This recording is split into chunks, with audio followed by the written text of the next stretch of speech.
Assalamualaikum warahmatullahi wabarakatuh. Selamat siang. Perkenalkan, nama saya Zulfani Larasati dari program studi S1 Akuntansi Universitas Cyber Asia. Pada kesempatan kali ini, saya akan melakukan presentasi mengenai UAS Pendidikan Kewirausahaan saya dengan judul Analisis Bisnis Model Kanvas pada Usaha Keripik Pisang di Kota Metro Lampung. Baik, untuk yang pertama yaitu bagian pendahuluan. Jadi pada bagian pendahuluan ini, UMKM memiliki peran penting dalam perekonomian daerah dan memerlukan model bisnis yang mampu menciptakan nilai bagi konsumen. Contohnya untuk di Kota Metro itu sendiri, itu memiliki komoditas keripik pisang yang apabila dikembangkan itu bisa menjadi sumber penghasilan baru bagi warga masyarakat Metro itu sendiri. Untuk potensi produknya, keripik pisang berpotensi kuat sebagai makanan ringan sekaligus oleh-oleh khas Metro Lampung. Produk ini tidak hanya dapat menjadi makanan ringan, tetapi bisa menjadi simbol oleh-oleh suatu daerah. Sementara itu, penelitian Febrianti, Avandi, dan Kalsum di tahun 2017 menunjukkan bahwa agroindustri keripik pisang skala mikro dan kecil di Metro secara finansial layak untuk dikembangkan. Berdasarkan kondisi tersebut, penelitian ini menggunakan bisnis model kanvas atau BMC untuk melihat bagaimana usaha keripik pisang menciptakan, menyampaikan, dan memperoleh nilai melalui 9 elemen bisnis. Baik, untuk yang selanjutnya kita akan memasuki bagian kajian literatur. Jadi pada presentasi saya kali ini terdapat dua kajian literatur, yaitu yang pertama usaha keripik pisang dan yang kedua bisnis model kanvas. Keripik pisang merupakan produk olahan yang dapat memberikan nilai tambah terhadap komoditas pisang, khususnya di Metro Lampung. Selain memiliki daya simpan yang lebih panjang, produk ini juga berpotensi sebagai makanan ringan maupun oleh-oleh. Dalam pengembangannya, beberapa aspek yang perlu diperhatikan antara lain kualitas produk, harga, variasi rasa, kemasan, dan kemudahan konsumen dalam memperoleh produk tersebut. Yang kedua, yaitu bisnis model kanvas. Menurut Adderwolder dan Pickner tahun 2010, bisnis model kanvas itu menggambarkan cara komprehensif sebuah bisnis dalam menciptakan, menyampaikan, dan memperoleh nilai.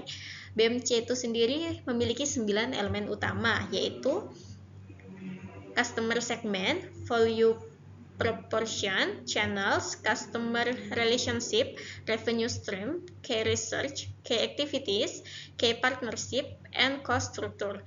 Dengan menggunakan 9 elemen tersebut, kita dapat melihat model bisnis secara lebih menyeluruh dan mengetahui bagian mana yang sudah berjalan dengan baik maupun yang masih dapat dikembangkan. Baik, untuk yang selanjutnya yaitu metode penelitian. Jadi metode penelitian yang saya gunakan yaitu deskriptif kualitatif dengan pendekatan bisnis model kanvas. Data diperoleh melalui observasi, wawancara, studi literatur, dan data sekunder yang berkaitan dengan usaha keripik pisang dan UMKM di Kota Metro. Data yang diperoleh kemudian dipetakan menjadi 9 elemen bisnis model kanvas, mulai dari siapa pelanggan usaha, apa nilai yang ditawarkan, bagaimana produk dipasarkan, sampai dengan sumber pendapatan dan struktur biaya.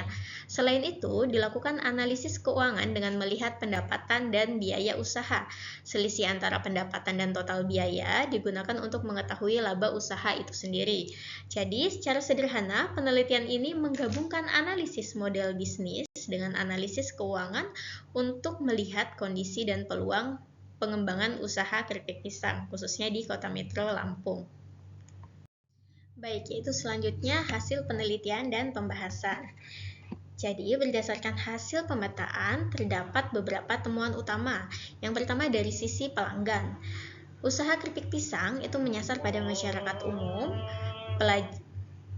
pelajar, mahasiswa, karyawan, dan wisatawan, atau pembeli oleh-oleh dan reseller.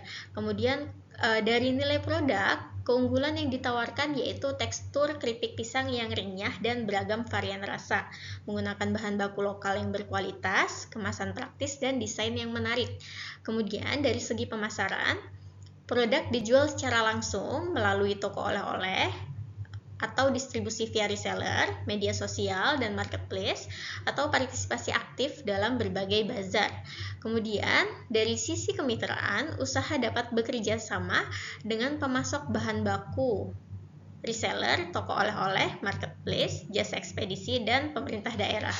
Hal tersebut menunjukkan bahwa usaha keripik pisang memiliki beberapa saluran pengembangan baik melalui peningkatan produk maupun melalui perluasan pasar dan kemitraan. Baik, selanjutnya yaitu hasil penelitian dan pembahasan mengenai analisis bisnis model kanvas keripik pisang Kota Metro dari penelitian yang telah saya lakukan. Yang pertama yaitu key partnership atau mitra utama. Mitra utama di sini yaitu ada petani atau pemasok pisang, pemasok minyak, bumbu, kemasan, reseller, toko oleh-oleh, marketplace dan ekspedisi, dan pemerintah daerah. Di sini khususnya yaitu dinas yang membawahi UMKM. Kemudian yang kedua key activities atau aktivitas utama, yaitu yang pertama pengadaan bahan baku, produksi, pengemasan, pengendalian kualitas, pemasaran, distribusi, dan pencatatan keuangan. Kemudian yang ketiga value proportion atau nilai yang ditawarkan, yaitu tekstur yang renyah, memiliki berbagai pilihan rasa, bahan baku lokal, kemasan praktis, produk cocok sebagai oleh-oleh. Kemudian yang keempat customer relationship. Hubungan dengan pelanggan dilakukan melalui pelayanan langsung, komunikasi via WhatsApp atau media sosial, promo dan potongan harga, penerimaan kritik dan saran, dan kemudian pelayanan kepada reseller. Kemudian customer segment. Segmen pelanggan itu terdiri dari masyarakat umum, pelajar atau mahasiswa, karyawan, wisatawan, konsumen oleh-oleh, atau reseller. Kemudian key resource-nya yaitu bahan baku pisang, tempat produksi, peralatan, tenaga kerja, modal, kemasan, dan merek, serta kemampuan pengelola. Kemudian channels-nya yaitu pemasaran dilakukan melalui penjualan langsung atau toko oleh-oleh atau melalui reseller, melalui WhatsApp atau Instagram, marketplace, atau bazar atau pameran. Kemudian dua elemen terakhir yaitu cost structure dan revenue streams. Yang pertama cost structure, di sini ada bahan baku itu 5 juta rupiah, minyak 2.700.000, bumbu 1 juta, kemasan 1 juta, tenaga kerja 3 juta, operasional 1 juta, distribusi 800.000, promosi 500.000, administrasi 300.000, di mana total untuk cost strukturnya itu 15.300.000 per bulan. Sedangkan untuk revenue streams atau di sini ada 3 ya, penjualan langsung 12.500.000 per bulan, konsinyasi atau reseller 6.600.000 per bulan, bazar atau pameran itu 5.500.000 per bulan. Jadi totalnya 24.600.000 rupiah per bulan. Kemudian nanti selanjutnya akan kita hitung berapa laba yang diterima oleh produsen. Nah, jadi dari beberapa aspek yang telah kita bahas sebelumnya, di sini terdapat pendapatan sebesar 24.600.000, total biaya 15.300.000, jadi laba bersihnya itu 9.300.000. Kemudian apabila kita setahunkan, itu laba bersihnya yaitu 111.600.000 rupiah. Jadi untuk inisiatif strategisnya, yang pertama itu adanya inovasi rasa dan desain kemasan yang menarik untuk keripik pisang itu sendiri. Adanya hal tersebut itu meningkatkan daya tarik konsumen. Kemudian memperkuat kehadiran media sosial dan optimalisasi penjualan via marketplace. Kemudian perluasan jaringan reseller, distribusi ke toko oleh-oleh, dan kemitraan strategis. Dan yang terakhir, meningkatkan kedisiplinan serta pengendalian biaya operasional. Baik, untuk bagian kelima yaitu penutup. Berdasarkan hasil analisis, dapat disimpulkan bahwa usaha keripik pisang di Kota Metro memiliki model bisnis yang dapat dipetakan melalui 9 elemen bisnis model kanvas. Keunggulan utama produk terletak pada tekstur yang renyah, berbagai varian rasa, penggunaan bahan baku lokal, dan kemasan yang praktis dan menarik. Dari sisi keuangan, pendapatan mencapai 24.600.000 per bulan dengan total biaya sebesar 15.300.000 sehingga menghasilkan laba sebesar 9.300.000 rupiah per bulan.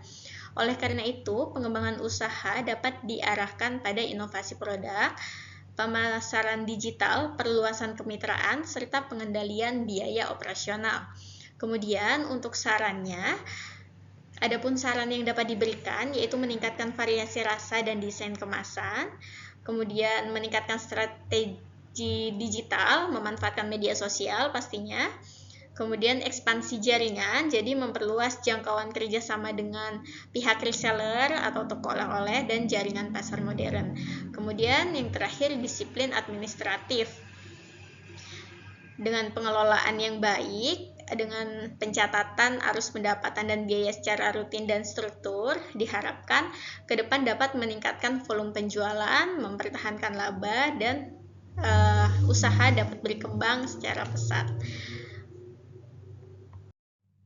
Baik, demikian presentasi saya pada hari ini mengenai analisis bisnis model kanvas pada usaha keripik pisang di Kota Metro Lampung. Semoga analisis ini dapat memberikan gambaran mengenai bagaimana bisnis model kanvas dapat digunakan untuk melihat kondisi usaha secara lebih menyeluruh, mulai dari pelanggan, produk, pemasaran, operasional, hingga keuangan. Terima kasih dan mohon maaf apabila terdapat kesalahan kata. Saya akhiri, wassalamualaikum warahmatullahi wabarakatuh.